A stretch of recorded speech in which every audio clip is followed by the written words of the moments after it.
नमस्कार मित्रांनो, एक्झाम जागर या एज्युकेशन यूट्यूब प्लॅटफॉर्मवर तुम्हा सर्वांचं पुन्हा एकदा स्वागत आहे. मित्रांनो, या आधीच्या सत्रामध्ये तुमच्यासाठीचा प्रश्न होता, भारतीय रेल्वे बोर्डाच्या पहिल्या महिला सीईओ आणि अध्यक्ष कोण बनल्या आहेत? या प्रश्नाचं योग्य उत्तर आहे पर्याय क्रमांक 3 म्हणजे जया वर्मा सिन्हा या भारतीय रेल्वे बोर्डाच्या पहिल्या महिला सीईओ आणि अध्यक्ष बनलेल्या आहेत. त्यांनी 1 सप्टेंबर पासून आपला कार्यभार सांभाळलेला आहे व त्या 31 ऑगस्ट 2024 पर्यंत या पदावर कार्यरत राहतील. याबरोबरच हे सुद्धा लक्षात ठेवा, विजयालक्ष्मी विश्वनाथन या रेल्वे बोर्डाच्या पहिल्या महिला सदस्य होत्या.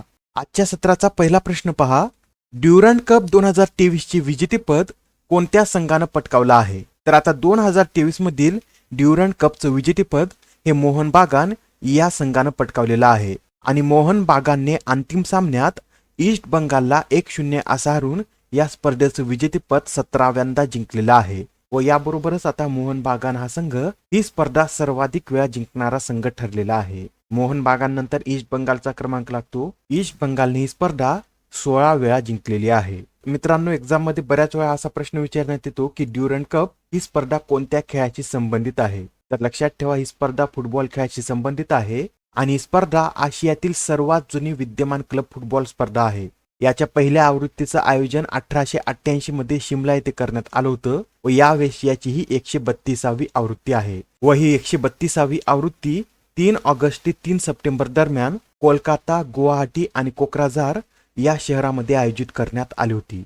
प्रश्न क्रमांक दुसरा पहा, कोणाच्या हस्ते दिल्लीतील राजघाट जवळ राष्ट्रपिता महात्मा गांधी यांच्या 12 फूट उंच पुतळ्याचे अनावरण करण्यात आले? तर आता दिल्लीतील राजघाट जवळ राष्ट्रपिता महात्मा गांधी यांच्या 12 फूट उंच पुतळ्याचे अनावरण हे राष्ट्रपती द्रौपदी मुर्मू यांच्या हस्ते करण्यात आलेलं आहे. या पुतळ्याबरोबरच राष्ट्रपती द्रौपदी मुर्मू यांनी गांधी वाटिकेचे सुद्धा अनावरण केलेलं आहे. लक्षात ठेवा, हा पुतळा 12 फूट उंच आहे व याचं अनावरण राष्ट्रपती द्रौपदी मुर्मू यांनी केलेलं आहे. नेक्स्ट क्वेश्चन पहा, अलीकडेच कोणत्या राज्याने सिल्वर पापलेट या माशाला राज्य माशाचा दर्जा दिला आहे?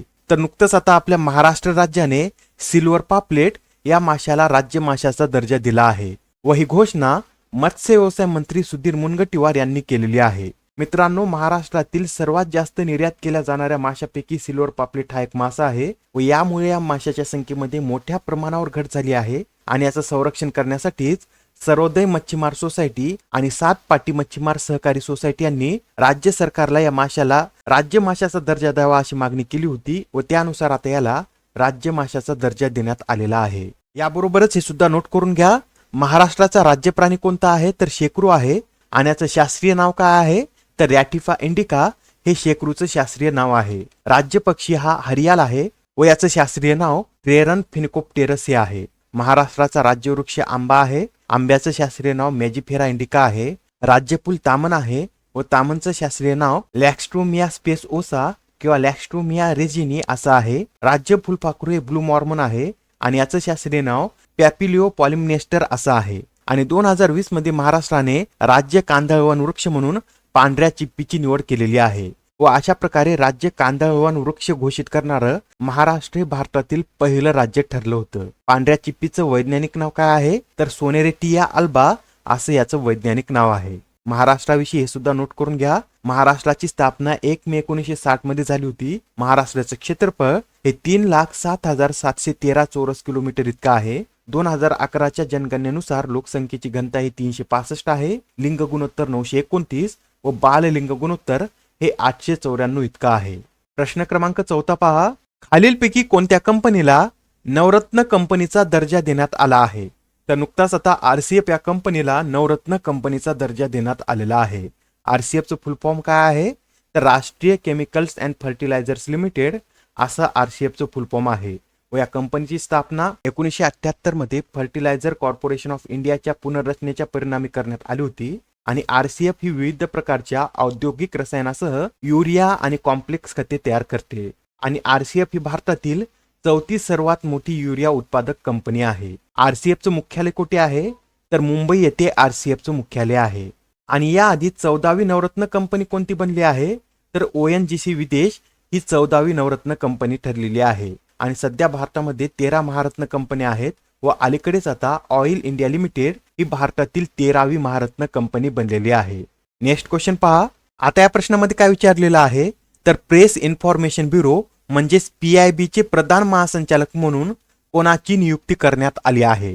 तर आता PIB चे प्रधान महासंचालक म्हणून मनीष देसाई यांची नियुक्ती करण्यात आलेली आहे. याआधी या पदावर राजेश मल्होत्रा कार्यरत होते, पण ते निवृत्त झाल्यानंतर मनीष देसाई यांची यावर नियुक्ती करण्यात आलेली आहे. मनीष देसाई हे 1989च्या बॅचचे भारतीय माहिती सेवा अधिकारी आहेत. त्यांनी याआधी चित्रपट प्रभागाचे महासंचालक, IIMC चे अतिरिक्त महासंचालक व CBFC चे CEO म्हणून देखील कार्य केलेलं आहे.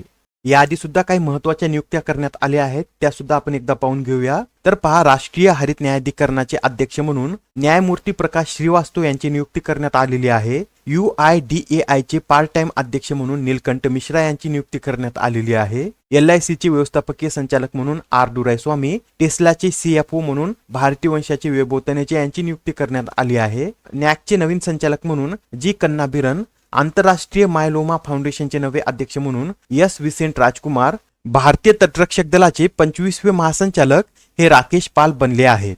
आता हा प्रश्न पहा, आकाशवाणी आणि वृत्त सेवा विभागाचे प्रधान महासंचालक म्हणून कोणाची नियुक्ती करण्यात आली आहे? तर आता या पदावर डॉक्टर वसुधा गुप्ता यांची नियुक्ती करण्यात आलेली आहे. डॉक्टर वसुधा गुप्ता यांच्याविषयी सांगायचं झालं तर त्या 1989च्या बॅचचे अधिकारी आहेत व त्यांनी 33 वर्षापेक्षा जास्त काळ माहिती आणि प्रसारण मंत्रालयात विविध पदावर काम केलेलं आहे. याआधी त्यांनी PIBच्या महासंचालक म्हणून देखील कार्य केलं होतं. आकाशवाणीविषयी हे सुद्धा नोट करून घ्या. भारतात 23 जुलै 1927 रोजी भारताचे तत्कालीन व्हाईसरॉय लॉर्ड आयर्विन यांनी बॉम्बे येथे पहिल्या रेडिओ स्टेशनचे उद्घाटन केले होते आणि भारतीय ब्रॉडकास्टिंग कंपनीचे राष्ट्रीयकरण 1930 मध्ये करण्यात आलेलं आहे आणि 1936 मध्ये याच इंडियन स्टेट ब्रॉडकास्टिंग सर्व्हिसचे नाव बदलून याला ऑल इंडिया रेडिओ असं नाव देण्यात आलं होतं व त्यानंतर 1956 मध्ये याला आकाशवाणी हे नाव देण्यात आलेलं आहे. ऑल इंडिया रेडिओचं ब्रीदवाक्य काय आहे? तर बहुजन हिताय बहुजन सुखाय असं या ऑल इंडिया रेडिओचं ब्रीदवाक्य आहे. नेक्स्ट क्वेश्चन पहा. Global finance central bankers report card 2023 मध्ये RBI चे गव्हर्नर शक्तिकांत दास यांना कोणता दर्जा देण्यात आला आहे? तर आता अमेरिकेच्या global finance central bankers report card 2023 मध्ये RBI चे गव्हर्नर शक्तिकांत दास यांना A+ दर्जा देण्यात आलेला आहे आणि A+ रेटिंग मिळालेल्या 3 सेंट्रल बँकेच्या गव्हर्नरांच्या यादीत शक्तिकांत दास हे अव्वल स्थानावर आहेत. शक्तिकांत दास यांच्या पाठोपाठ Swiss governor Thomas J Jordan आणि व्हिएतनामचे सेंट्रल बँकेचे गव्हर्नर गुयेन ती हॉंग यांना सुद्धा A+ रेटिंग मिळालेलं आहे. मित्रांनो, याआधी आपण जून महिन्यामध्ये पाहिलं होतं की शक्तिकांत दास यांना लंडन मधील सेंट्रल बँकिंग पुरस्कार 2023 मध्ये गव्हर्नर ऑफ द इयर या पुरस्काराने सन्मानित करण्यात आलं होतं. हा पॉइंट सुद्धा लक्षात ठेवा. एक्झाम मध्ये निश्चित तुम्हाला यावर सुद्धा प्रश्न विचारण्यात येईल. प्रश्न क्रमांक 8 पहा. अलीकडेच कोणत्या राज्याने गृहलक्ष्मी ही योजना सुरू केली आहे? तर नुकतेच आता कर्नाटक या राज्याने गृहलक्ष्मी ही योजना 30 ऑगस्ट पासून सुरू केलेली आहे. या योजनेअंतर्गत सरकार दरमहा महिलांच्या खात्यात 2,000 रुपये जमा करणार आहे. मित्रांनो, कर्नाटक या राज्याने अलीकडेच 4 योजना सुरू केलेल्या आहेत, त्या सुद्धा आपण एकदा पाहून घेऊया. पहिली योजना आहे गृहज्योती योजना. या योजनेअंतर्गत प्रत्येक घराला 200 युनिट वीज मोफत दिली जाते. दुसरी योजना आहे युवा निधी योजना. यामध्ये बेरोजगार पदवीधरांना दरमहा 3,000 रुपये भत्ता मिळतो, तर बेरोजगार डिप्लोमा धारकांना दरमहा 1,500 रुपये भत्ता देण्यात येत आहे. तिसऱ्या योजनेचं नाव आहे अन्नभाग्य योजना. यामध्ये BPL कुटुंबांना 10 किलो तांदूळ मोफत मिळणार आहे. तर चौथी योजना आहे शक्ती योजना. या योजनेअंतर्गत महिलांना राज्यातील सरकारी बसमध्ये मोफत बस प्रवास दिला जात आहे. नेक्स्ट क्वेश्चन पहा. आता नुकतंच drunk on love the life vision and songs of Kabir हे पुस्तक प्रकाशित झालं आहे. तर या पुस्तकाचे लेखक कोण आहेत?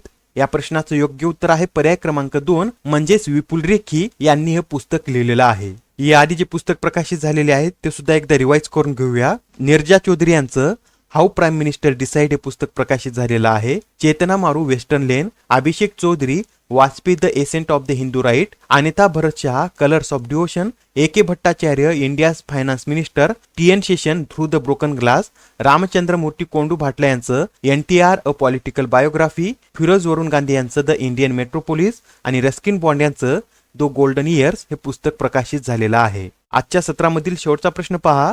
गोवा शिपयार्ड लिमिटेडने जहाजाची रचना आणि बांधकामात क्षमता निर्माण आणि सहकार्यासाठी कोणत्या देशासोबत सामंजस्य करार केला आहे? तर गोवा शिपयार्ड लिमिटेडने जहाजाची रचना आणि बांधकामात क्षमता निर्माण सहकार्यासाठी केनिया या देशासोबत सामंजस्य करार केलेला आहे. मित्रांनो, आजच्या सेशन मधील तुमच्यासाठीचा प्रश्न पहा. अमेरिकेतील कोणत्या राज्याने ऑक्टोबर महिना हा हिंदू हेरिटेज मंथ म्हणून घोषित केला आहे? आता या प्रश्नाचं उत्तर कमेंट मध्ये देण्याचा प्रयत्न करा. उत्तर चुकलं तरी काय हरकत नाही, कारण ज्यावेळेस तुम्हाला या प्रश्नाचं योग्य उत्तर माहित होईल त्यावेळेस हा प्रश्न तुमच्या दीर्घकाळापर्यंत लक्षात राहतो. तर आता पुढच्या सत्रामध्ये पुन्हा भेटूया. धन्यवाद.